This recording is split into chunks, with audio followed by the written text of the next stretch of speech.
제가 그 김기봉 교수님께서 제게 부탁하신 제목은 처음에는 중국에서 유교의 재평가였습니다. 근데 제가 발표 준비를 하면서 현대 중국과 유교로 제목을 변경했습니다. 그 이유는 2020년대 이후 지금까지 가장 최근에 중국에서 유교가 어떻게 논의되고 있을까 이런 문제를 다루고 싶었습니다. 중국에서 유교가 재평가된 것은 기본적으로 개혁개방 이후인데요. 1978년 이후로부터 한 30년 동안의 유교가 어떻게 평가되는가 이 부분에 대해서는 그동안 국내에도 많이 소개가 되었습니다. 그래서 제가 그 부분은 간단히 다루고 지금 현재 중국에서 유교가 어떻게 담론으로 형성되고 있는지 이런 부분을 말씀드리고자 합니다. 제가 오늘 발표에 앞서 그리고 그 전체 목차를 먼저 간단히 말씀드리겠습니다. 제가 지난해 연말에 중국에 있어서 제노 방문학자 프로그램으로 중국에 있었고요. 그래서 그 경험을 잠깐 말씀드리고 그리고 두 번째는 제가 930과 신삼공이라고 낯선 용어를 사용했습니다만은 그 중국의 산동성 곡부에 가면은 그 공부, 공묘, 공림이라는 이 공자가 들어가는 이 공자의 유적지가 있습니다. 그래서 이 지금 유네스코 세계 문화재가 되어 있습니다만은 이 공자가 들어가는 이 문화재가 있었고 그리고 새로 공자가 들어가는 세계의 그 기구가 생겼습니다. 그래서 이런 기관에 대해서 또 간단히 말씀을 드릴까 합니다. 다음으로는 중국에서 이제 중국이 사회주의 시장 경제를 하면서 이 혁명서사라고 할까요? 혁명서사로부터 작별을 하는 과정, 그리고 혁명서사로부터 작별을 하고 난 다음에 중국 사회 전체의 어떤 그 담론 구조가 문화 보수주의 쪽으로 흘러가는 과정을 말씀드리겠습니다. 그 다음으로는 오늘 발표할 주제와 가장 가까운 것은 유교와 관련된 이 지식인들 혹은 그 언론인들이 유교를 통해서 중국의 정치 사회 구조를 어떻게 변화시킬까 이런 논의에 대해서 말씀을 드리겠습니다. 그리고 이러한 논의에 대해서 중국 정부, 중국 공산당과 중국 정부가 어떤 태도를 보이는가 이런 문제로 말씀을 드릴까 합니다. 그래서 이런 논의를 통해서 지금 앞으로 중국에서 유교라는 제가 중국 유교라고 붙였었습니다만 중국에서 형성된 이런 유교 담론이 어느 쪽으로 흘러갈 것인가 이런 문제를 살펴보고자 합니다.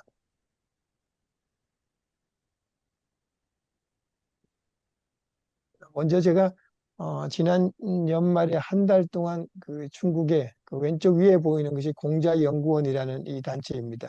여기에 그 한 달 동안 방문학자로 다녀왔습니다. 제가 여기에 갈 수 있었던 것은 이 제노 방문학자 프로그램이라는 이 프로그램을 그 활용해서입니다. 여기서 제라는 것은 제나라이고 노라는 것은 노나라입니다. 그래서 산동 지방의 제노 지역의 방문학자 비지팅 스칼라 프로그램을 운영을 하고 있었습니다. 이 프로그램은 기본적으로 그 중국의 공산당이 추구하고 있는 이 글로벌 이니셔티브라고 할까요?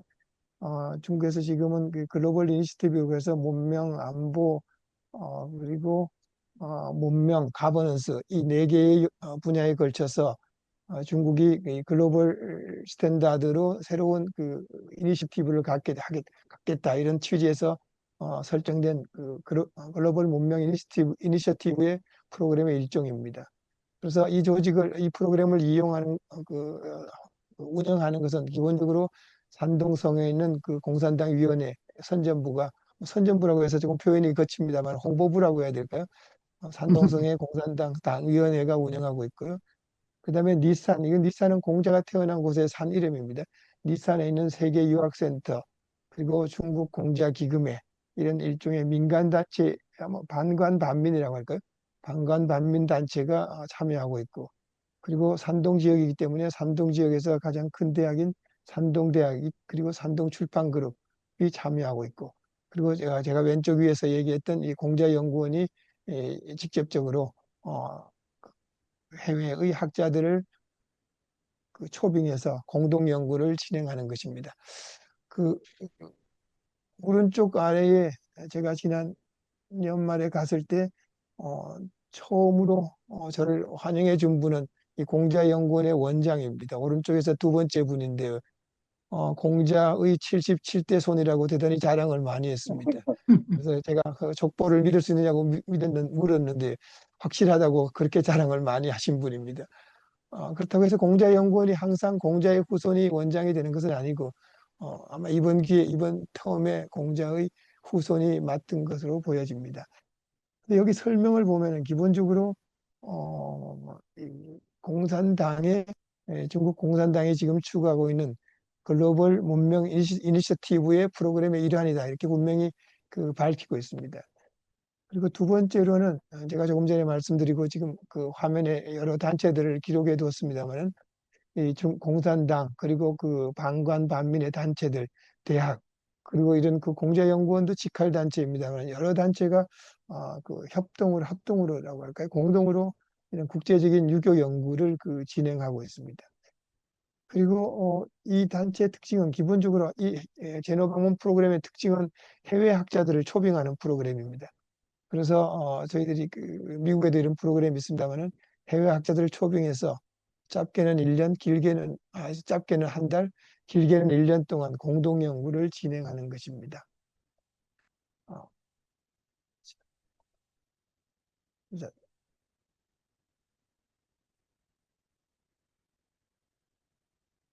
그 다음은 제가 공자연구원이 있는 동네가 바로 그 곡부인데요. 여기에서 한 달간 지내면서 이제 그 공자의 의미를 조금 더 깊이 알아야 되겠다 생각해서 몇 가지 특징적인 사진을 제가 옮겨뒀습니다. 여기 조그마한 인구 60만의 소도시입니다만 기본적으로 공묘라고 해서 공자가 태어났고 지금 돌아가신 뒤에는 이 사당에 있는 공묘라는 것이 있고요. 그리고 공시들의 그 집성촌인 공부, 저희 한국인들에게는 공부가주라고 가장 많이 알려진 동네입니다만 공부가주가 생산되는 이 공부가 있고요. 그리고 이 동네 사람들, 공시들의 그 공동묘지라고 할까요? 공동묘지에 해당하는 공림이 있습니다. 그래서 기본적으로 공자가 태어난 곳에는 이 공묘, 공부, 공림이라는 이 공자가 들어가는 세 개의 유산이 있어서 1994년에 유네스코 세계 문화재가 된 지역입니다. 근데 이 지역이 지금은 관광지에 가깝습니다만은 오른쪽에 보면은 이 공묘에 대성전이 있고 대성전 아래에 만세사표라고 되어 있습니다.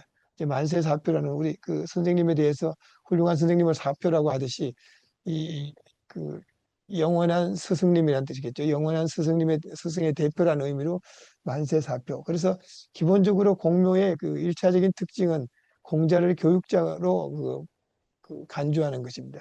근데 역대 시대가 흐르면서 제가 한자가 많이 쓰인 비석입니다만은 이 한자에는 우리가 대성하고 날 때 대성, 지성, 문선왕이라고 이제 공자에 대해서 당나라 현종이 왕의 칭호를 부여합니다. 그래서 대단히 그 높은 평가를 하게 되는 것이겠죠.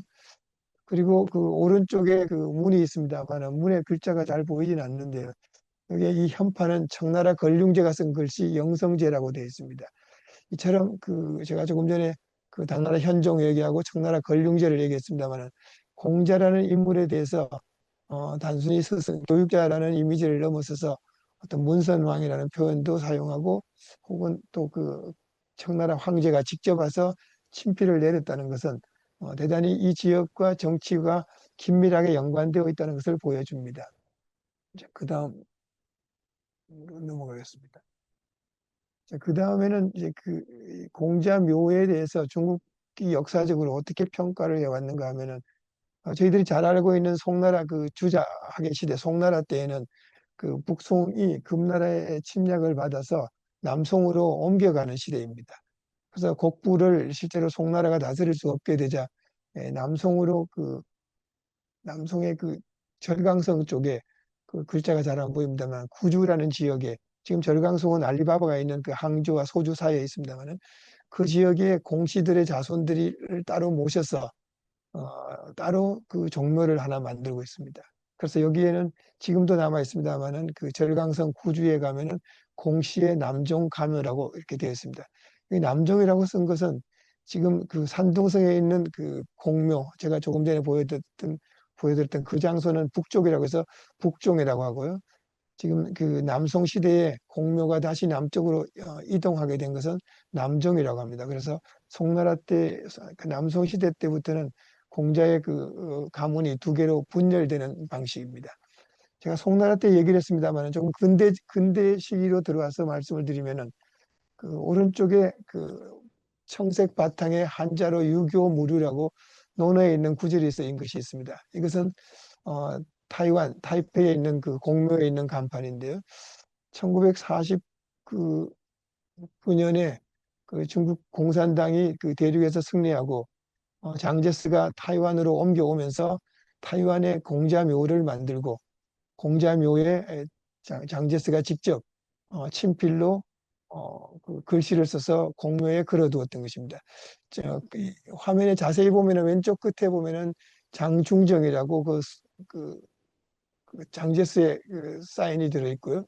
오른쪽에 보면은 중화민국 39년이기 때문에 1949년입니다. 1949년 그 장제스가 타이완으로 오면서 공묘를 타이완에 따로 설치하고 그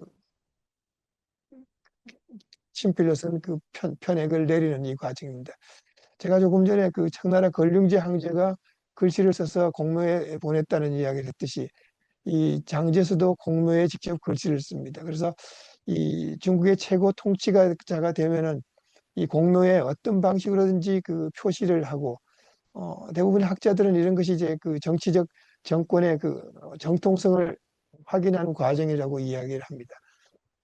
자, 오른쪽 아래는 제가 다녀온 공자연구원입니다만 이 공자연구원의 현판은 공자연구원 1994년에 생겼고요.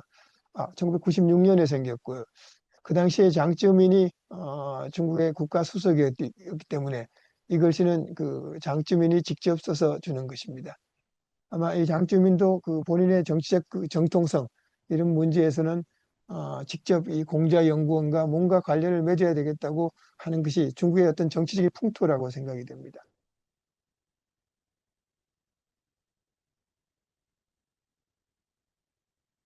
예, 다음은 지금 이 시진핑 시대의 이야기로 넘어가도록 하겠습니다. 시진핑 국가 주석이 된 것이 2013년인데요.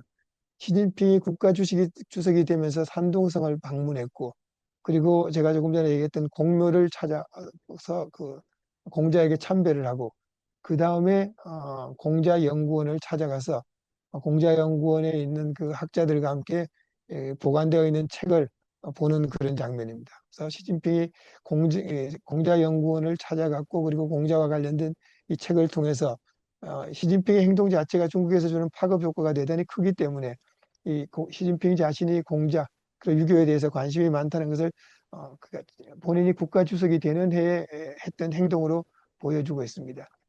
오른쪽에 있는 사진은 북경대학교 철학과에 있는 탕희제 교수입니다.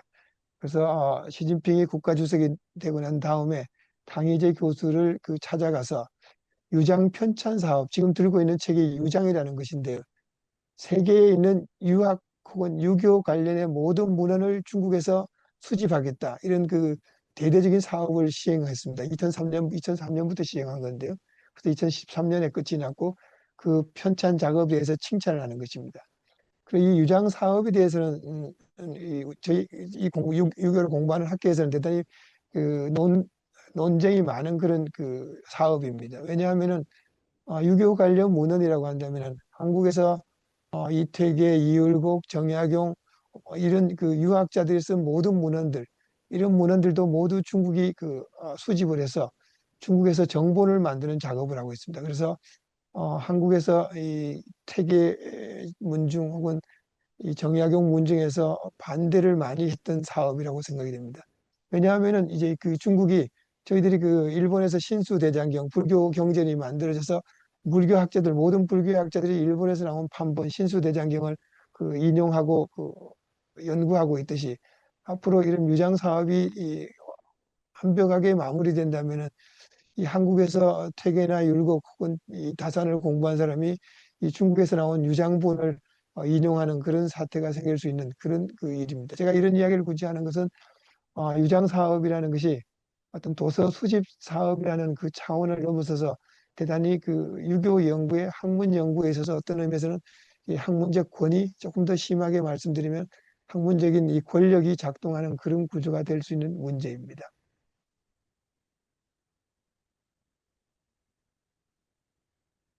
이제 다음은 2014년에 이제 그 시진핑이 국가주석이 된 이후에 이 공자 탄생을 기념하는 국제학술대회 축사에 등장하게 되는 과정입니다. 2014년에 시진핑이 어, 이 공자 탄생 그 2565년 국제학술대회에 참석해서 유교와 관련된 얘기를 한다기보다는 중국 공산당의 어떤 정책을 이야기하고 있습니다. 그래서 중국은 기본적으로 막스주의의 학설을 그 지침으로 삼는다.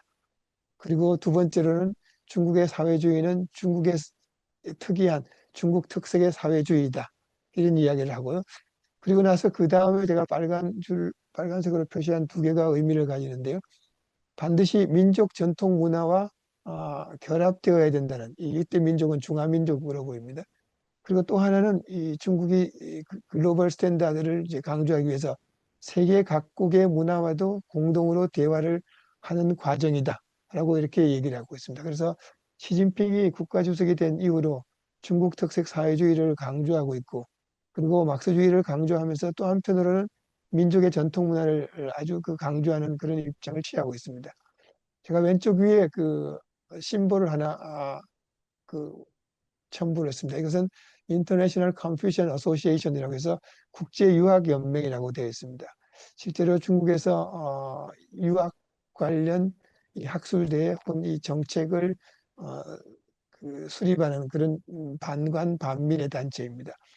저는 그 자의인지 타의인지 이 국제유학연합의 어떤 그 이사로 등록이 되어 있습니다. 왜냐하면 제가 한 2년 전에 한국에서 한국동양철학회 회장을 맡았습니다만 그 당시에 한국동양철학회 회장은 반드시 여기에 이사가 되면 좋겠습니다라고 몇 번의 연락을 받았고 제 위에 회장님들도 자동적으로 가입하는 것이 좋고 거부하지 않는 게 여러모로 편리하다고 해서 자의반 타의반으로 이 국제유학연합의 이사가 되어 있는 상황입니다. 자, 좀, 자, 다음은 제가 이제 그 두 번째 항목으로 들어가서 어, 그 지금 산동선 곡부에 제가 조금 전에는 그 옛날 모습의 그 공자의 사당인 공묘만 보여드렸습니다만은 공묘, 공부, 공림 이외에 곡부에 1990년대에 들어와서 공자 연구원이 제가 조금 전에 말씀드렸듯이 이 시진핑이 방문한 공자 연구원이 왼쪽 위에 있습니다. 대단히 큰 규모의 그 건물이고 웅장하다고 할까요? 이 중국 건물의 특징이 권위주의적입니다만은 이 공자 연구원 자체도 대단히 권위주의적으로 만들어져 있습니다. 오른쪽 윗부분은 제가 오늘 그 PPT 올리면서 제일 첫 부분에 공자 동상을 올렸습니다만은 여기에 있는 공자 동상을 제가 그 부분적으로 올린 것입니다. 여기에는 굉장히 그 뭐 보기만 해도 크게 보이는데요. 이 동상은 72m짜리 동상입니다. 공자의 제자가 72 제자가 있다고 사마천의 사기에 기록되어 있기 때문에 그 72 제자가 있다는 것을 그 본따서 아마 공자의 동상을 72m로 옮겨 놓은 건물입니다. 만들어 놓습니다. 여기에는 그러니까 이름도 니산, 공자가 태어난 산이 니산입니다만 이름도 성경, 그 성인 성자의 그 경지할 때 경자를 써서 니산 성경이라고 이름을 붙였고 영어로는 이 성스러운 땅이라는 뜻으로 sacred land라고 붙였습니다.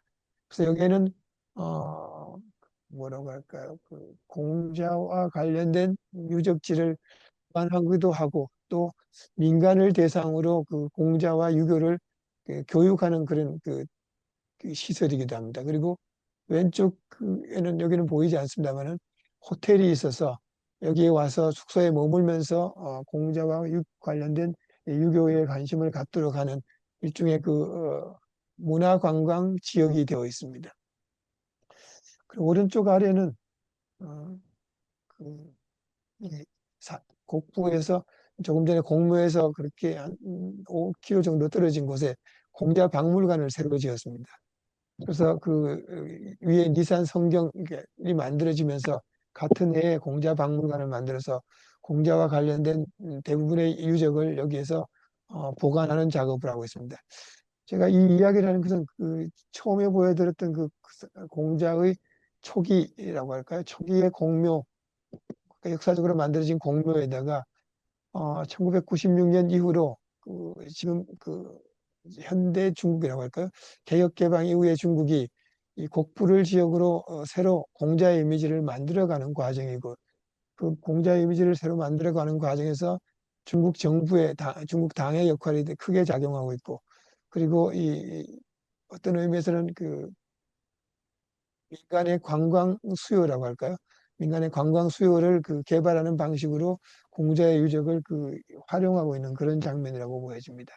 그래서 이렇게 북부에 현대 중국에 들어와서 특히 그 21세기를 전후해서 공자가 태어난 이곳이 이렇게 화려하게 변신하는 것은 어떤 그 의미를 가질까? 이런 부분을 이해하기 위해서는 바로 한 50년 전에 그 중국의 모습을 보면은 그게 천지가 변했다는 느낌이 들 정도라고 할 수 있겠습니다. 여러분들 다 잘 알고 계시듯이 이 1960년대 문화 대혁명이 발생했을 때 이 당시에 그 공자에 대한 평가는 지금과는 하늘과 땅 차이라고 보여집니다. 여러분도 잘 알고 있듯이 이 당시에 림베아라고 하나요? 인표에 대한 비판과 공자 비판이 동시에 진행되었기 때문에 왼쪽 위에 사진에 그 1960년대 문화대혁명 시기에 포스터 사진이라고 할까요? 사진을 보면은 위에 반 정도 보입니다만은 그 비판, 인표, 고치, 공명지도적 비행이라고 이렇게 쓰여져 있습니다. 인표가 공자, 맹자의 도를 고치하는 비행, 이거에 대해서 비판한다. 이런 이야기가 쓰여져 있고요. 그리고 제가 그 공묘의 대성전에서 가장 중요하다고 실제로 공자의 그 원래 모습에 가까운 이 만세사표라는 것을 당시에 홍위병들이 공묘를 찾아가서 만세사표의 간판을 뜯어내고 불로 태우는 이 장면들입니다. 그리고 이렇게 그 공자의 뭐랄까 이미지라고 할까요? 혹은 이 공자의 유적에 대해서 1960년대 문화대혁명은 무참하게 파괴를 했고요. 이게 역사적인 명칭은 문화대혁명입니다만 저는 문화대 파괴의 시기였지 않나 이렇게 생각이 됩니다. 그리고 이런 1960년대 문화대혁명 시기에 이런 이론을 제공한 것은 그 왼쪽 아래에 보이는 연구 유법 투쟁사라는 이런 표현이 있습니다만은 공자를 비롯한 유가는 반동적인 역사관을 갖고 있고 이 한비자를 비롯한 법과 사상은 진보적이다. 이런 역사적인 어떤 프레임을 만들어내는 과정이 바로 이 문화대혁명 시기에 진행되었던 과정입니다. 그래서 이 1960년대 문화대혁명 시기부터 이 단단히 정치적인 구호였습니다만은 한편으로는 이 공자를 비롯한 이 유가와 한비자를 비롯하는 이 법과에 대해서 서로 대립적으로 분석을 하고 법과는 진보적인 사상가고 공자와 유가는 반동적인 사상가다. 이런 프레임이 1960년대에 형성이 되었습니다. 이 중국에서 1919년 신문화 운동이라고 할까요? 오사 운동 시기에 이 공자에 대한 비판이 있었습니다만은 그 당시에는 이론적인 비판이었고 1960년대 여기에 이르러서는 실제로 공자와 유교에 대해서 가장 뭐랄까 격렬한 비판이 이루어졌고 제가 보기에는 거의 마지막 일격을 이 당시에 받았지 않을까 생각이 됩니다. 그래서 이런 1960년대 이런 비극적인 시대가 지나고 이런 비극적인 시대를 마무리하는 것이 결국은 그 등소평의 개혁개방 운동이라고 생각이 됩니다. 이 등소평의 개혁개방이라는 것은 이 첫 번째 과제는 물론 이제 사회주의 시장 경제라고 해서 경제적 토대를 새롭게 건설하는 것이 첫 번째 목표였습니다만은 사상적으로 혹은 문화적으로는 공자에 대해서 어떻게 평가할 것인가 이런 문제가 또 하나의 과제가 되었습니다. 문역을 정리하는 과정이 역사적으로 한비자와 공자를 대립시키는 이 구도가 타당할 것인가 이런 논의부터 출발해서 그동안 이 반동적 사상으로 평가절하되어 온 공자에 대해서 어떻게 새롭게 학문적으로 정립할 것인가 이런 문제가 첫 번째 주어진 학문적인 관심이었습니다. 이 팡푸라는 한국에는 그렇게 많이 알려지지 않은 학자입니다만 제가 그 공자사상 재평가라는 이 논문을 여기에 말씀드리는 것은 이 논문이 발표된 것이 1978년이고 1978년이 덩소평이 개혁 개방을 시작하는 때입니다. 중국에서 이런 정치적 변화가 생기면서부터 이 개혁 개방을 이론과 맞물려서 공자평가도 새로운 방향을 찾아야 된다. 그 방푸란 학자는 역사학자입니다만은 이전에 그 유법 투쟁사라든지 공자와 한비자에 대한 이런 대립적인 구도라는 것은 역사적으로 학문적으로 성립할 수 없다라는 그런 평가를 한 분입니다. 그리고 이런 평가에 이어서 그 다음에 이 공자 평가의 획기적인 방향 전환을 시도한 것은 리저호라는 그 학자, 북경대학 철학과 교수였습니다만은 공자 재평가라는 그 논문을 1980년에 간행했습니다. 이때 이제 리저호라는 이 학자는 공자를 어떻게 평가할 것인가라는 이 문제에 대해서 공자가 어떤 공자에 대해서 그리고 진보냐 반동이냐 이런 평가보다는 공자와 중국은 어떤 관계에 있을까라고 하면서 중국의 역사에서 공자의 사상은 중국의 문화 심리 구조를 형성하고 있다는 어떤 의미에서 중국의 문화 구조의 유전자에 해당할 만큼 기본적인 선율을 갖고 있다 이런 평가를 에, 했던 그 학자입니다. 그리고 아마 이 당시가 어, 이런 공자에 대한 평가가 새롭게 나오면서 단순히 문화대혁명을 정리한다는 차원을 넘어서서 1980년대 제가 제일 위에 계몽시대라고 썼습니다만 그동안 이 사회주의 체제에서 엄격하게 금지되었던 다양한 학문들, 그러니까 서양 철학에서 마르크스, 레닌 이외에 대부분의 서양 철학 저서들이 번역되고 소개되기 시작하는 것이 이 당시이고요. 그 사회과학이라든지 미학이라든지 정신분석, 혹은 이 근대화 이론, 이런 모든 이론들이 1980년대 중국에 들어오면서 중국의 학문 패턴이 패러다임이 시프트하는 그런 과정입니다. 제가 위에서 말씀드린 리제호우는 중국 철학 전공자이기도 하고 서양 미학 전공자이기도 합니다. 그래서 새로운 관점에서 중국의 학문이 바뀌는 시기와도 연동이 되어 있습니다. 그래서 이제 이 당시에 다루던 주제 또한 인간의 존엄이란 무엇일까? 그리고 국가와 사회는 어떤 관계에 있을까? 사회주의는 어떻게 정당화될 수 있을까? 이런 문제를 새롭게 논의할 수 있던 그런 시대가 1980년대로 보여집니다. 이렇게 서양에 대한 이 서양 학문에 대한 이 본격적인 수용과 맞물려서 또 한편으로는 이 유교와 전통 사상에 대한 관심이 증대하는 것도 바로 이 시기입니다. 그리고 이제 이 시기에 그런 관심이 집중하는 것은 중국이 사회주의 중국이 1949년에 형성이 되고 서양의 자본주의 체제를 넘어선 새로운 근대를 만들었다고 자부심을 가졌지만 문화대혁명으로서 사회주의 체제의 문제점을 이제 확인하고 나서부터는 중국이 제가 서구화라고 썼습니다만 중국이 새로운 중국을 건설하기 위해서 어떤 방식으로 이 근대화 정책을 펼쳐야 될 것인가 이런 고민을 시작했고 그리고 단순히 서양에 대한 모방을 해야 될 것인가 아니면은 중국의 전통 속에서 어떤 모더나이제이션의 새로운 자원을 찾아야 될 것인가 이런 논의가 시작된 것도 바로 1980년대라고 생각됩니다.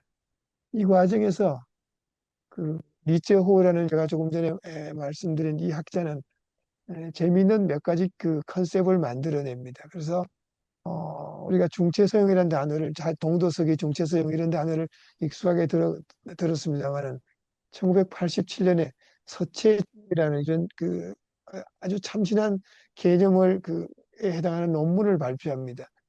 그래서 중국과 서양이 중국이 서양을 수용할 때 어떤 방식으로 그러니까 중국과 서양의 관계를 맺을 것이냐 이런 문제에 대해서 중국에서는 20세기 초반이라고 할까요? 1900년 전후에는 중체 서양론이 대단히 앞섰던 시절이라고 보여집니다. 중국의 정신적인 도덕 가치는 중국의 것을 활용을 하고 그리고 서양의 과학기술 문명은 받아들여야 된다. 이런 것이 중체 서양론자였다고 보여집니다.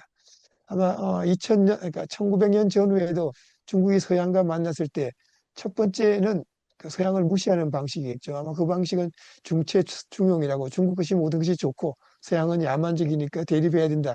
이런 관점이었다면은 조금 더 서양을 수용하고자 하는 그 그룹에서 제기했던 그 이론들이 중체 서용이라고 할 수 있습니다.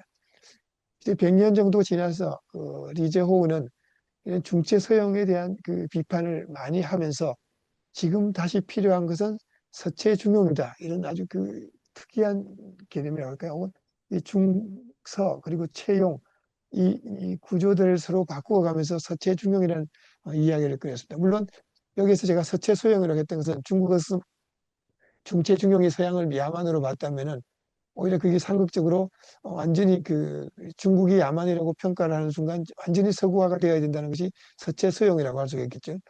완전 서양을 따라가야 된다는 이런 노선에서 보면은 이 리제호의 서체중용은 거기에서 한 발 물러서서 서양의 것을 전부 수용을 하되 중국의 것도 베이스로 깔려 있어야 된다 이런 주장을 하기 시작합니다. 그래서 이제 그 물론 이제 그 서체가 무엇이고 중용이 무엇이냐 이 내용에 관한 그 개념 규정이 필요합니다만은 리제호에 따르면 서체라는 것은 서양의 과학 기술이 첫 번째이고 뭐 중체 서용론자들이 했던 것과 마찬가지고 거기에다가 서양의 그 서양의 그 자본주의 이론이라든지 민주주의 이론이라든지 이런 것들도 다 받아들이자는 이야기를 합니다. 근데 또 서양 완전 서화론자와 다른 것은 서양의 것을 모든 것을 받아들이지만 중국이라는 토대 위에서 받아들여야 되고 리제호는 그것이 유교라고 이렇게 규정을 하고 있습니다. 물론 이제 무엇을 중용이라고 볼 것인 것은 학자마다 다르지만 리제호는 기본적으로 이 서체 중용을 하면서 서양의 모든 것을 수용을 하되 자, 이전에 그 마르크스들이 그 마오쩌둥은 서양의 막스 레닌주의만 받아들였다면은 이제 그 리제호는 서양의 모든 것 근대화 이론이라든지 자본주의 이론까지 수용을 하면서도 중국적인 이 바탕 위에서 어, 새로운 근대화 이론을 펼쳐나가야 된다. 이런 주장을 하기 시작했습니다. 자, 리처호우 같은 이런 북경대학교 철학과 교수가 이제 중체 아니 여기서 이제 그 서체 중용 이론으로 돌아서고 그러면서 이제 개혁 개방 이론에 대해서 상당히 긍정적인 관점에서 그 여러 가지 이론들을 제시하면서 1995년 이제 그 혁명이여 안녕이라고 이렇게 굉장히 그 용감한 글을 밝힙니다.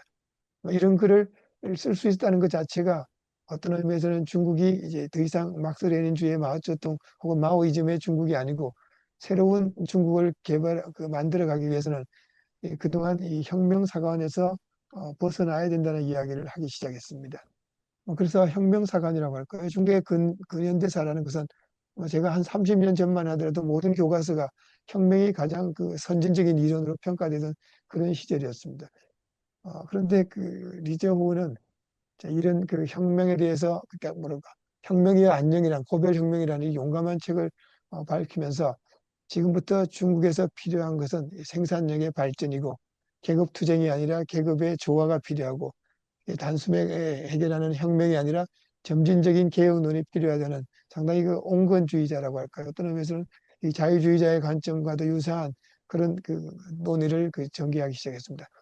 그리고 한편으로는 제가 여기서 그 서체 중용이라고 했습니다만은 이 중용이라는 이 용어에서 중국의 것을 용어로 사용한다는 의미에서 중국의 전통도 어떤 의미에서는 이그 서체를 받아들이는 기본 선율로서 강조를 해야 된다라고 주장을 했습니다. 그래서 1990년대는 이런 그 서체 중용 이론 혹은 이 고별혁명 이런 이야들이 나오면서 중국의 계몽이라는 이 관점에서도 한편으로는 이 문화 보수주의라고 평가가 됩니다만은 조금은 이 완전히 서양으로 가자는 그런 급진주의가 아니라 중국의 것을 그 인정을 하면서 어떤 그 점진적인 개혁을 논의하는 그런 문화 보수주의가 1990년대에 형성이 되고 있습니다. 그래서 중국 사회 전체가 이제 중국의 전통적인 학문, 국학, 그에 대한 연구를 활발하게 하는 그런 시기가 바로 1990년대입니다. 그래서 이 90년대에서부터 2000년대로 넘어가면서 어, 이 유교에 대해서 그전과는 다른 유학자들이 대단히 그 과격한 발언을 하기 시작하는 것이 2000년대에 들어오면서부터입니다. 제가 오른쪽 아래에 그 하나의 사진을 올렸습니다만은 이것이 2008년에 북경 올림픽 때 개막식 때 나왔던 장면입니다. 여기에 이 사람들은 공자의 제자를 형상화한 것이고요. 이 공자의 제자들이 들고 있는 이 주가는 이 중국의 전통적인 문화입니다. 그래서 2008년에 중국은 이미 국가적인 행사에서 그리고 그 북경 올림픽에서 공자의 제자들을 활용을 했고, 그리고 유교에 대해서도 대단히 긍정적인 사인을 보여주는 것이 이제 북경 올림픽의 하나의 그 오프닝 세리머니의 특징이라고 보여집니다. 이 시기를 즈음해서 이 중국에서 이 새로운 유가 학파라고 해서 중국 대륙에서 발생한 그 유교를 중심으로 하는 새로운 주장을 하는 그룹들을 그 대륙 신유가라고 이렇게 평가를 합니다. 원래 신유가라고 하는 것은 중국이 공산화되고 나서 타이완이나 홍콩으로 그 대륙에서 떠나서 유가의 그 현대화 노선을 추구했던 그룹을 말합니다. 여기서 대륙 신유가는 대단히 그 특이한 이 분야를 공부하지 않았던 분들이 보면은 어떻게 이런 이야기를 할 수 있을까 싶을 정도로 과감한 얘기를 합니다. 제가 이 당시에 나왔던 주로 그 2000년대에 들어와서 2010년대부터 2000년대 초기에 활약했던 이 장칭, 천민, 캉샤오깡 이런 사람들의 이름을 들었습니다만은 이 장칭 같은 사람들이 했던 주장은 중국이 이 마오쩌둥 중화인민공화국이 성립된 이래로 중국의 기본 노선이 그 마르크스 레닌주의고 마오쩌둥주의였다고 한다면은 잘못된 것이다. 중국은 원래 유교가 국가 이념이었다. 그러므로 마오주의뿐만 아니라 마르크스 레닌주의의 이 공산주의 이론도 유교로 대체해야 된다라고 대단히 강한 주장을 했습니다. 아마 상상하기 힘들 정도로 강한 주장이었다고 생각이 됩니다. 그래서 이 본인이 그 자기가 쓴 책을 정치유학이라고 용감하게 타이틀을 붙이고 중국은 이제 뭐라고 할까요? 이게 법 체계도 유교적인 관점에서 새롭게 만들어야 된다. 이런 얘기를 또 과감하게 하고 있습니다. 그래서 지금 중국이 그 선거제가 성립되어 있지 않습니다만은 그 상원 하원에다가 그 유학자들로 구성된 특별한 이 조직을 하나 만들어서 아마 그 지금 이슬람의 종교 단체가 어떤 그 최고 통치권을 갖고 있듯이 중국에서도 이게 통유라고 할까요? 유교 전문가들이 이 상원 하원 위에 군림하는 그런 정치 조직을 만들어야 된다고 용감하게 주장하고 있습니다. 그 다음에 이 천밍이라는 학자는 이제 유교를 모든 학교에서 수업 시간에 가르쳐야 되고 공무원의 교육 행정에서 반드시 유교를 일깨야 되고 그래서 실제로 종교는 아니더라도 국민 교육의 가장 필수적인 텍스트로 유교를 사용해야 된다. 이런 주장을 하고 있습니다. 세 번째 캉샤오깡이라는 사람은 거기서 한 발 더 나가서 어, 이, 그 서, 서양의 나라에서 기독교가 국교가 된 나라도 있고 이슬람이 국교가 된 나라도 있고 중국은 유교를 국교로 만들어야 된다는 이런 또 과감한 주장을 하고 있습니다. 실제로 중국에서 유교를 국교로 만들어야 된다는 주장은 그 무술변법의 그 주모자인 1898년에 캉여웨이가 주장했던 1898년부터 시작해서 주장했던 그런 이론입니다. 그리고 한국에서도 식민지 시대 때 유교를 국교로 하자는 그런 그 주장이 나오기도 했습니다. 근데 100년이 지나서 강샤오강이 지금 중국에서 유교를 국교로 만들어야 된다는 이런 주장까지 했습니다. 어, 어떤 의미에서는 너무나 과감한 주장이어서 어떻게 수용할 수 있을까 대단히 그 염려가 될 만한 그런 주장입니다. 그래서 어, 저는 그냥 이 유학자들의 이런 유학자라기보다는 실제로는 유교를 공부하는 행정학자들이 대부분이 실제 유학 전공자들은 나는 조금 거리가 있는 분들입니다. 그래서 저는 이분들에 대해서 그냥 그룹징을 해서 유교몽이라고 그냥 왜냐하면 시진핑이 중국몽을 얘기했다면은 이 사람들이 유교를 토대로 새로운 꿈을 꾸고 있구나 이런 생각을 했습니다. 그래서 이 유교가 이렇게 과감한 이야기를 할 수 있는 것이 개혁 개방이 성공했다는 이 과정 그리고 중국이 그 G2로서 미국과 경쟁하고 있다는 이 사실 그리고 미국과는 또 다른 이 민주주의 정치 체제를 만들어야 된다는 이런 어떤 그 지적인 압박이라고 할까요? 이런 과정 그리고 그 지난 30년 동안 중국에서 전개된 이 공자 재평가 이런 것들, 그리고 1990년대 이후로 중국에서 전개된 이런 보수주의, 이런 것들이 어울려져서 이렇게 과감한 대륙 신유화의 주장이 나오지 않았을까 생각이 됩니다. 그래서 이 부분에 대해서는 한국에서도 연구가 많이 되어 있고 중국에서도 내부적으로는 많은 연구가 있고, 그래서 중국이 대국 굴기를 하면서 시진핑이 자주 쓰는 문화 자신이라는 표현을 또 저도 썼습니다만은, 문화적 아이덴티티도 대단히 강해진 시기에 나올 수 있는 주장이라고 보여집니다.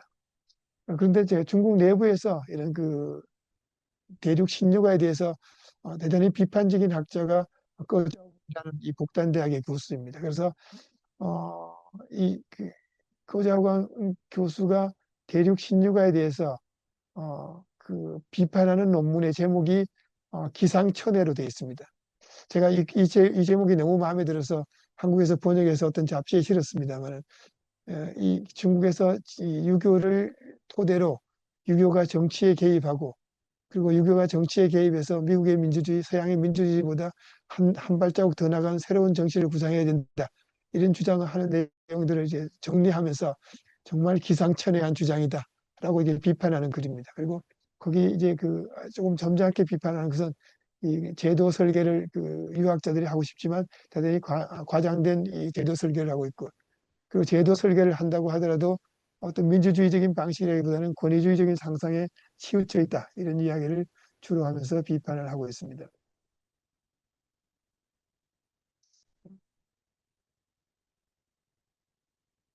그래서 이런 유학자들 혹은 뭐 유교를 토대로 어떤 정치 구상을 내세우는 이런 그룹에 대해서 중국 공산당은 그러면 어떤 입장을 취하고 있을까?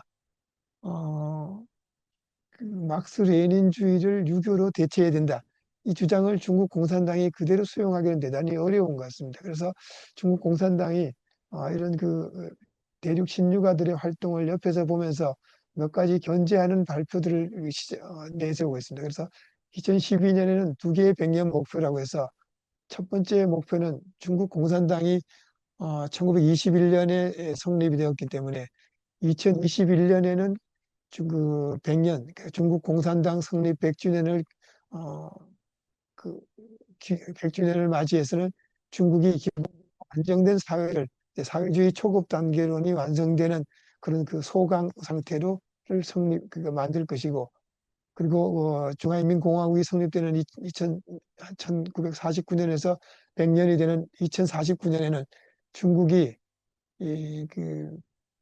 뭐라 까 근대적인 국가로서 가장 모범적인 국가가 되어야 되고, 또 문명 국가, 어떤 의미에서 문화 국가로서 가장 이 세계에서 자랑스러운 국가가 되어야 된다, 이런 발표를 2012년에 했습니다. 그래서 이제 두 개의 100년 목표라고 하는데요.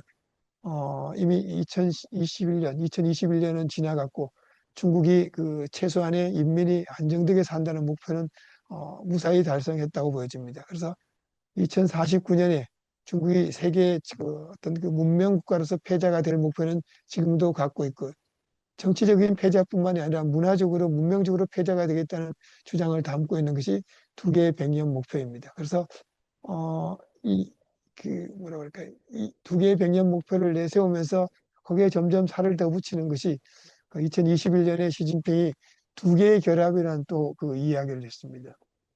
이 두 개의 결합이라는 것은 기본적으로 막스 레닌주의를 기본으로 하고, 그리고 첫 번째 결합은 중국의 현실과 결합되어야 되는 막스 레닌주의여야 되고, 두 번째 결합은 중국의 문화적 토대와 결합해야 되는 그 두 개의 결합을 달성해야 된다. 그래서 중국의 현실과 중국의 전통 두 개와 결합된 사회주의 국가를 건설하겠다, 이런 방식으로 이야기를 하고 있습니다. 그래서 제가 2024년에 중국에서 당 서열 4위 왕후닝이 또 국제 공자 탄생 2575년 국제 학술 대회에 가서 축사를 합니다. 그리고 시진핑이 했던 얘기, 두 개의 백년 목표, 두 개의 결합, 이 두 개를 분명하게 제시를 했습니다. 그래서 유학자들에게 대단히 많은 이 활동 범위를 주면서도 중국 공산당이 끊임없이 이 견제를 하고 있다고 할까요? 막스 레닌주의는 절대로 버릴 수 없고, 그런데 요즘 마오주의를 버릴 수 없다는 얘기는 그렇게 나오지 않는 것 같아요. 막스주의의 원칙은 버릴 수 없다라는 이야기를 하고 있습니다. 그래서 제가 조금 마지막으로 정리를 하자면은 이 유교와 전통 사상이 부흥하고 있지만, 그리고 지난 30년 동안 유학자들이 할 수 있는 얘기, 그리고 정치에 개입할 수 있는 얘기들의 문화를 다 개방했지만, 중국 공산당의 지도라는 원칙은 변하지 않았고요. 그리고 지금은 그 시진핑 사장이라고 할 만큼 이 앞에서 나온 두 개의 백년 목표라든지 두 개의 결합 이런 얘기들도 기본적으로 유지되고 있고요. 그래서 중국 공산당, 중국 국가의 기본적인 노선은 마크스주의와 전통 문화가 결합되는 이 과정을 목표로 하고 있는 것으로 보여집니다. 그래서 앞에서 제가 몇 가지 그 유교몽의 얘기를 했습니다만은 기본적으로는 이 유교몽 유학자들이 할 수 있는 이야기는 그대로 수용된 것 같지는 않고요. 그 부분 중에서 중국 공산당이 받아들일 수 있는 한도 내에서 이 선별적으로 수용하고 있지 않을까 이런 생각이 듭니다. 제가 시간이 많이 가서 제가 그냥 간단한 에피소드 두 가지만 말씀드리고 제 발표를 마치고자 합니다.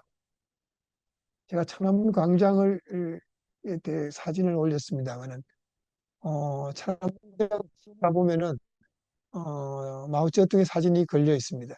근데 제가 왼쪽 지도를 그린 거 보면은 중국 국가박물관이라는 곳에 2011년에 공자의 동상이 세워졌습니다. 이 천안문 광장이라는 것은 이 중국에서 중국 전체를 상징하는 이미지가 대단히 강한 그런 정치 이미지가 강한 이게 사상적 공간이고 정치적 공간인데요. 여기에서 이 마오쩌둥을 바라보는 공자가 등장할 수 있다는 것은 중국 정치에서 대단히 그 특이한 사건이라고 생각이 됩니다. 제가 오른쪽 밑에 사진을 둔 것은 이 천안문 광장에 사진을 걸 수 있는 사람은 정해져 있습니다. 왼쪽에 조금 오래된 것은 1945년에 이 장제스가 일본과의 전쟁에서 이기고 기념할 때 이 장제스 사진을 한번 걸었고요. 오른쪽 아래 사진은 스탈린이 죽었을 때 중국에서 동지가 돌아가셨기 때문에 기념한다고 스탈린의 사진을 한번 걸었습니다. 그래서 지금 천안문 광장에는 이 장제스, 마오쩌둥, 스탈린 이 분들의 사진만 게재할 수 있는데 2011년 1월 달에 마오쩌둥 동상이 여기에 생겼다는 것은 2010년 정도에서 중국 내부에서 어떤 논의를 거쳤는지는 비공개여서 알 수 없습니다만 천안문 광장에 그 공자 동상이 생겼습니다. 근데 지금 가보면은 천안문 광장은 오른쪽 위에처럼 마오쩌둥 사진만 있고 공자의 동상은 없어졌습니다. 실제로는 2011년 1월 달에 공자 동상이 여기에 세워졌다가 어, 101일, 그러니까 세 달 만에 공자 동상이 철거되었습니다. 그리고 지금은 이 국가박물관 안에 들어가 있고요. 왜 2011년 1월 달에 공자 동상을 설치했고 왜 100일 만에 다시 그 내부의 정원으로 옮겨졌는가? 여기에 대해서는 분명한 내용은 아무도 밝히지 않고 루머만 있는 것 같습니다. 그래서 실질적으로 2011년에 공자동상이 여기에 섰을 때 어떻게 좌파라고 할까요? 중국의 정통 좌파들 입장에서는 용납할 수 없는 사건이라고 보여졌고요. 또 이 공자를 유교 학자들이 등장하면서 공자에 대한 재평가를 하는 그룹에서는 정말 이제는 공자의 위치가 여기까지 왔어야 된다고 해서 인터넷상에서는 대논쟁이 벌어졌던 그런 과정입니다. 그래서 중국 공산당은 여기에 대해서 그렇게 뚜렷하게 얘기를 하고 있지는 않습니다. 자,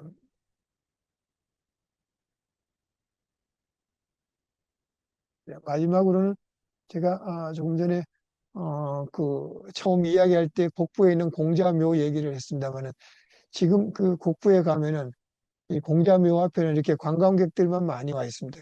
공자의 정신은 어디 가고 그냥 관광객지가 되어버렸고요. 그 앞에는 여러 가지 그 울긋불긋한 옷을 입은 사람들은 이 공자와 관련된 이 제사라고 할까요? 공자를 추모하는 제사를 지내는 사람들이 아침 혹은 이 점심때 이렇게 관광객에게 보여주기 위한 공자에 대한 이 제사를 하는 행동들입니다. 그래서 오른쪽 위의 사진들은 이분들이 그 대성전 앞에서 공자에게 지내는 일종의 석전예라고 할까요? 석전예를 하면은 관광객들이 지켜보고 있는 이런 광장입니다. 그래서 지금 공자를 향해서 무학대라고 할까요? 이분들이 절을 하면은 관광객들도 따라하는 그런 그 행사를 하루에 한 번씩 보여주고 있습니다. 그리고 왼쪽 오른쪽 아래에는 이 같은 이 앞에 조금 전에 그 공자에게 그 가무 춤과 그 음악을 통해서 이 제사를 지내는 것과 다르게 민간인들이 와서 복을 빕니다. 제가 여기 이 복을 비는 장면을 비디오로 촬영하다가 그 제지를 당했습니다마는 앞에 이제 일반 시민이 와서 그 공제 앞에 제사상을 살아놓고 여러 가지 복을 빌고 있는 장면이고요. 왼쪽에 그 노란 띠를 두르고 있는 사람은 이 행사 진행 요원이고 주문을 외우고 있습니다. 그래서 첫 번째 한 번 기도하면은 그 복을 받고 두 번 기도하면은 이 그 가문이 빛나고 세 번째 절을 하면은 사업이 번창합니다. 뭐 이런 이야기를 하는 그런 그 제사 행위를 하고 있다고 할까요? 한국에서는 그 공자를 숭배하지만 공자, 그 성경관이라든지 혹은 향교나 이런 데서 이렇게 기복 신앙이 한국에서는 일어나지 않습니다. 그런데 중국에서는 공자 사당에 가서 실질적으로 이렇게 많은 사람들이 그 복을 빌고 있고요. 그리고 왼쪽에는 그 사람들이 접수처에는 여기에 기도하려면 돈을 내고 해야 됩니다. 그리고 향초도 사야 되고 그 물건도 사야 되고 그래서 그걸 파는 곳이고 또 그 가운데에는 이 나무 게시판에 그 올해 고시 합격하도록 해주세요라고 그 다는 그 뭐라고 할까요? 그런 그 패를 거는 그런 공간이 있습니다. 제가 이런 이야기를 하는 것은 이 국부의 공묘라는 것이 공자를 숭상하는 어떤 의미에서는 그 유교를 이론적으로 혹은 학문적으로 어, 그 연구하고 받드는 그런 과정보다는 중국 공산당에서는 지금은 어떤 그 소비재라고 할까요? 어떤 그 관광지 혹은 소비재 혹은 사람들의 어떤 기복 행위를 허용하는 실제로 그 사회주의 국가에서 종교는 허용되지 않습니다만은 이런 부분들은 그 허용하고 있는 이런 쪽으로 중국에서 이 공자묘를 관리하고 있지 않나 이런 생각이 듭니다. 그래서 민간이 그 어떤 의미에서 문화 관광의 소비재로서 활용을 하고 또 사람들의 어떤 그 불만을 희망이라고 할까 희망을 주는 어떤 그 종교적인 측면을 이용하고 있는 그런 과정으로 보여집니다. 그러면서도 제가 이 곡부에 대한 이 관광 안내 그 비디오입니다만은 이 곡부에 대한 관광 안내 비디오의 제일 그 설명을 보면은 이 시진핑 총서기가 여기에 왔기 때문에 시진핑 총서기가 중화문명 탐방한 길을 따라갑시다라고 이제 표가 되어 있고요.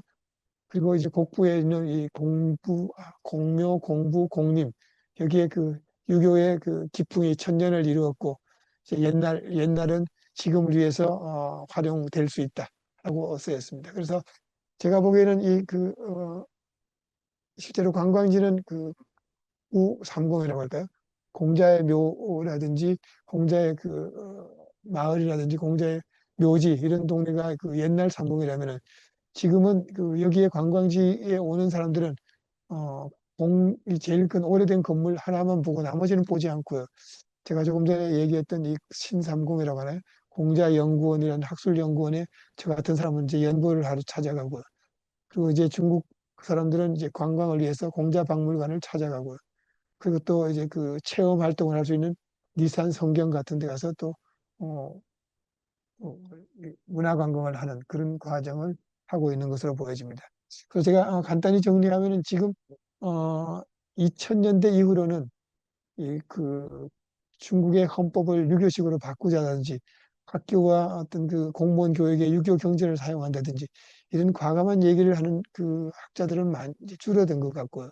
기본적으로 중국 공산당과 중국 국가가 관리하는 어떤 연구 틀이라고 할까요? 혹은 그때 전시 공간이라든지 혹은 체험 플랫 체험을 위한 이 플랫폼 이런 것을 만들어주는 역할로 중국 공산당의 그 역할이 바뀌지 않았을까?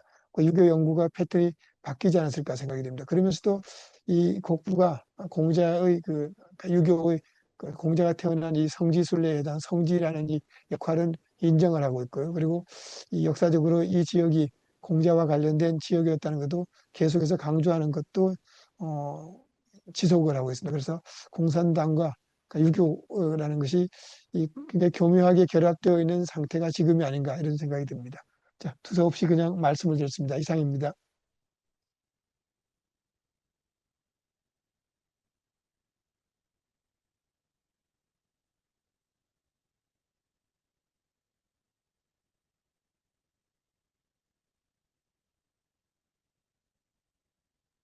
마이크를 키셔야 될 것 같습니다, 송 총장님. 그렇네요. 네, 양현모 교수님 저기 수고하셨습니다. 시간을 딱 맞춰 주셨습니다. 약간 오버했지만 이동철 교수님 바로 지금 마이크 좀 켜주시고 바로 예, 저기 토론에 들어가 주십시오. 예. 예, 알겠습니다. 제가 이제 오늘 저는 그 오늘 양일로 교수님의 현대 중국의 중국과 유교에 대한 토론을 맡은 고종과 미래 연구소 소장 이동철입니다. 저는 용인대 중국학과를 2023년 8월에 그 퇴직을 했습니다.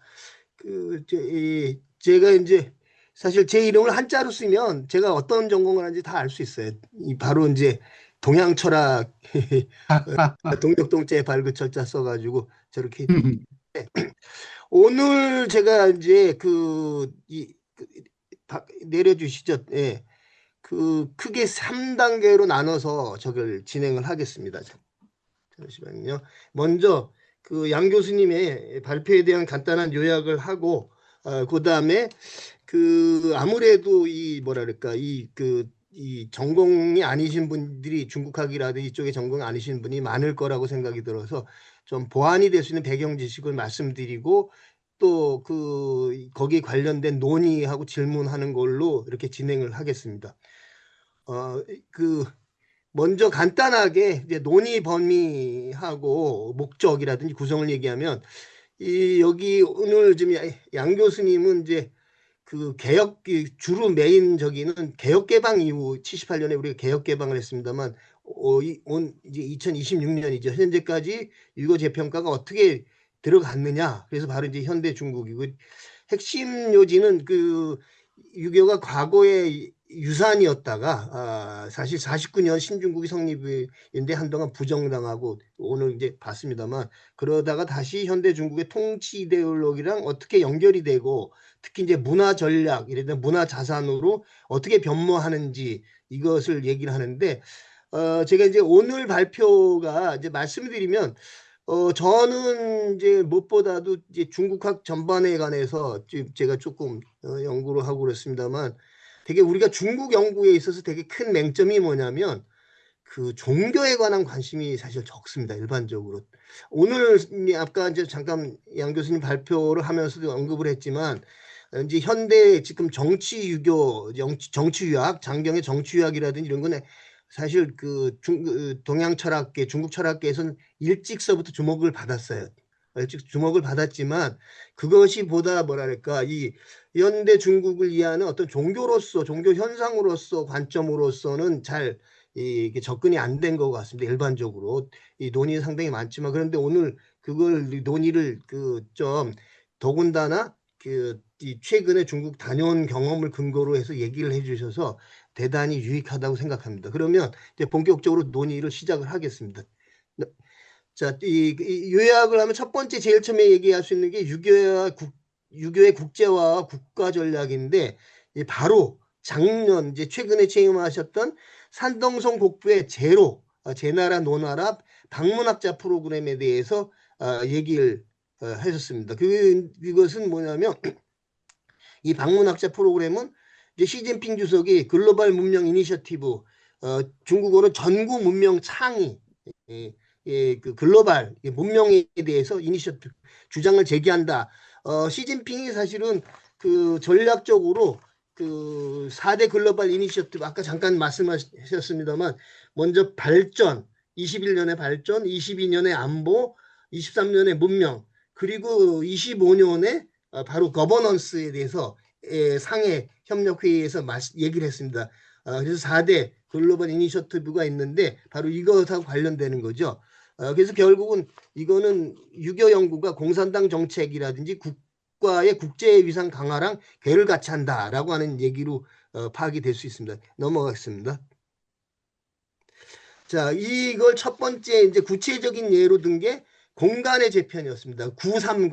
이 30은 공자랑 관련된 세 가지 문화유산이었죠. 그래서 930이라고 하는 공묘, 경제 무덤, 공북, 공자 집안이 살고 있는 것, 또 공림, 수풀입니다. 이것은 유네스코 세계 문화유산이고 역사적 보존물인데 이게 이제 우리가 최근에 들어서 이것이 새롭게 바뀌었습니다. 이것이 어떻게 바뀌었냐면 제일 처음에 공자연구원 이것은 1996년인가 저기 됐고요. 그다음에 같은 해에 2018년입니다. 공자박물관하고 리산성경. 이 박물관은 뭐 이렇게 바로 왜 이렇게 찾고 이게 그 리산성경이라고 하는 것은 사실은 일종의 테마파크 같은 역할을 하는데 이 얘기는 그 국가주도 문화산업의 기재로 작용한다는 뜻인 거죠. 그래서 플랫폼이 유교를 연구, 전시, 체험, 관광하는 복합적으로 재구성되고 있습니다. 이어서 넘어가겠습니다. 그럼 역사적인 맥락, 이게 공간의 재편이라면 역사적 배경을 본다면 우리가 중국이 1949년에 만들어졌고요. 그리고 17년 뒤에 66년부터 문화대혁명 10년간 일어납니다. 그때는 비림비공, 인표를 비판하고 공자를 비판한다라고 하는 것, 그리고 그 전제가 되는 육아와 법가의 투쟁사관, 중국의 역사라고 하는 건 진보적인 이 법가 그리고 보수적인 육아의 투쟁사였다라고 하는 거, 그걸 근거해서 뭐 홍위병이 날뛰고 그랬습니다만 다시 개혁개방 문혁이 끝나고 개혁개방이 되면서 이제 거기에 대한 반성이 일어났죠. 그랬을 때 가장 중요한 역할을 했던 사람 중에 한 사람이 바로 이태쿠라고 하는 분입니다. 이태쿠는 이 여러 가지 방면에서 우리나라에서 책도 한 10여 종 이상이 번역이 나왔습니다. 아주 오랜 세월서부터. 근데 기본 사상사 연구의 이제 대표적으로 고대, 근대, 현대 사상사 연구 3부작이 나왔고 미학 관련 저서가 다 나왔고 특히 철학사 관련이라든지 논어에 관련된 것까지 나왔고요. 그리고 이분은 1990년대에는 아주 중요한, 아까 얘기했지만 혁명 이제 끝났다. 이제 개혁 중요하다. 그러면서 이제 문화 보수주의 그 배경에서 문화 보수주의라든지 국학열이 등장합니다. 이 국학열 앞에 사실 80년대에는 도대체 이제 문화가 뭐냐라는 문화열이 일어났습니다. 80년대 중반 후에 이분이 조금 더 구체적으로 들어가게 됐습니다. 그럼 다시 넘어가겠습니다. 자, 그런데 여기에서는 이제 지식인들이 이 과정에서 대륙신유가라고 하는 대단히 독특한 존재들이 등장합니다. 대륙신유가 사실은 이제 대륙신유가라고 하는 것은 이 대표적인 이제 상당히 많습니다. 대표적인 세 사람 오늘 얘기를 했습니다. 장칭이라고 하는 사람, 천밍, 진명, 그다음에 강샤오광, 이 세 사람들의 주장들이 약간 결이 다르긴 합니다만 그래도 기본적으로 얘기한다면 유학이라고 하는 것을 이제 죽어 있는 것이 아니라 현실 세계에 적용하겠다. 정치 세계에 적용하겠다. 가장 선두주자가 장칭인데 그분이 이제 정치유학이라고 하는 것을 얘기했고 천밍은 국민종교라고 하는 것, 그 다음에 강샤오강이라고 하는 분은 유교 국고론을 얘기를 했습니다. 거기에서는 중국이 마르크스화가 아니라 유교화돼야 된다. 유화. 그리고 그 중점 부분이 인정, 어지린자 정치정자에서 인정을 해야 된다라고 하는 인정의 권위주의를 해야 된다라고 하는 것이 있었고요. 그런데 이제 이런 주장들이 예를 들어서 장칭이 최초로 얘기한 건 1989년이었어요. 근데 90년대 들어와서 말서부터 오히려 21세기 들어와서 강해졌는데 거기 대응은 뭐냐면 두 개의 결합론이었습니다. 아까 얘기했던 시진핑 뭐냐면 마르크스주의하고 결합을 하는데 마르크스주의하고 하나, 첫 번째 결합은 중국의 실제 상황. 또 두 번째 결합은 뭐냐면 중화의 우수한 문화, 전통 문화입니다. 그러니까 상당히 뉘앙스가 다르죠. 실제 상황은 중국이고 우수한 전통 문화는 중화입니다.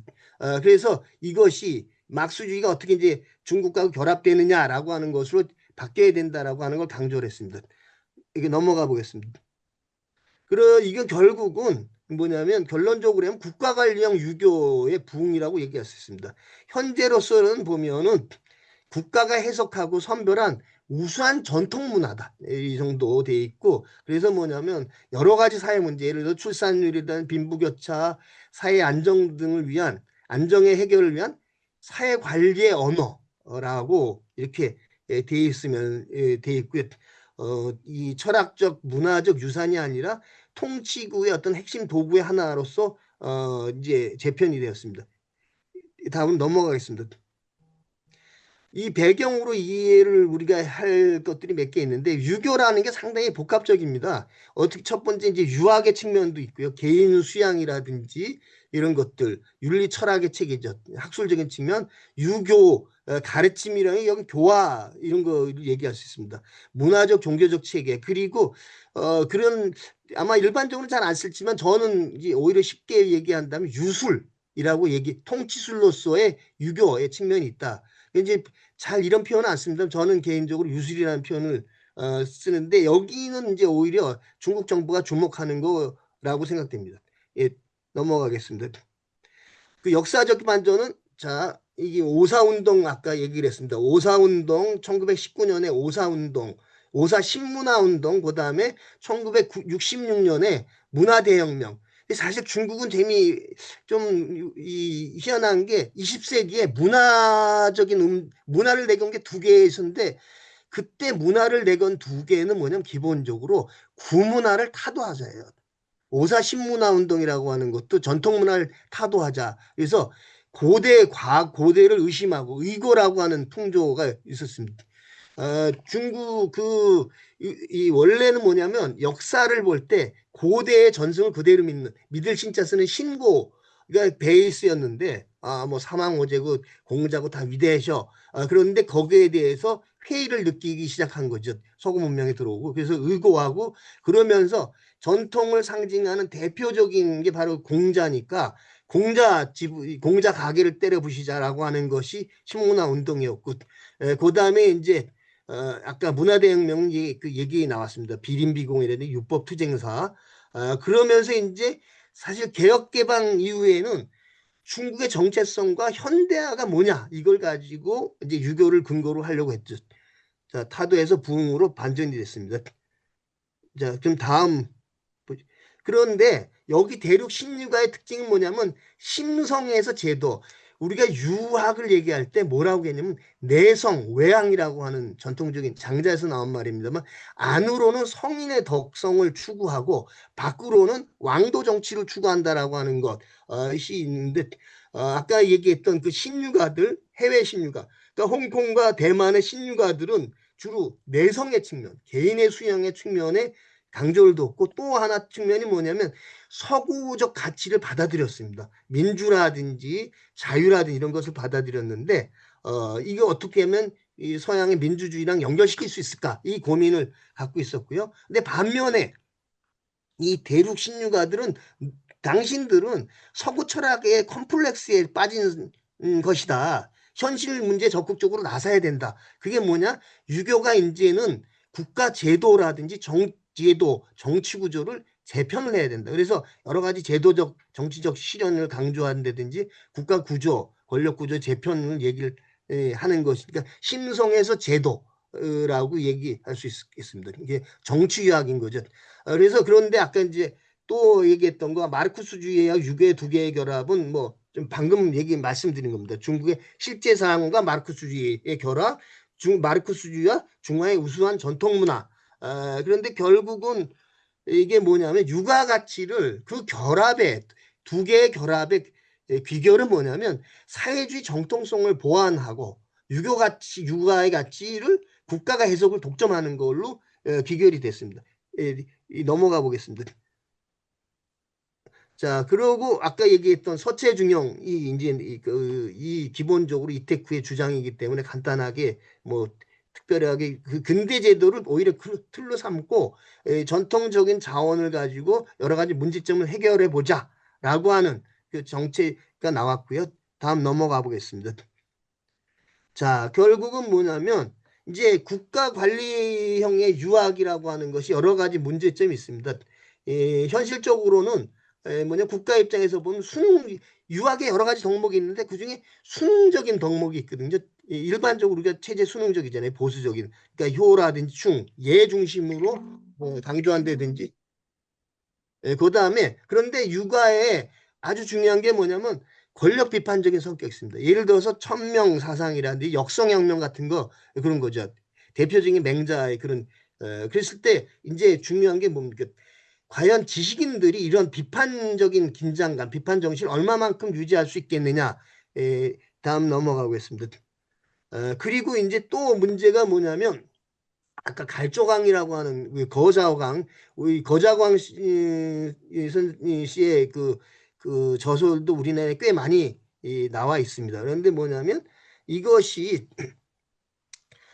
사실은 보면 이게 아까 장칭이라든지 이 유교 정치가 이전에 잘 됐다라고 얘기하는 사람들이 사실은 실제 현실에서는 유교의 이상이 구현되지 않았거든요. 우리가 전통 중국 역사 우리가 율법투쟁사관 얘기했는데 그 당시 나왔고 오히려 지금도 여전히 유효한 게 뭐냐면 적어도 진나라 한나라 이후에 중국의 정치는 외유내법 겉으로는 육아를 표명했지만 내부적으로 보면 법가의 여러 가지 관료 시스템이라는 게 법이 없으면 안 움직여지니까 그걸 계속 이중구조적으로 유지해왔다라고 하는 게 오늘날 많은 사람들이 공통 의견이거든요.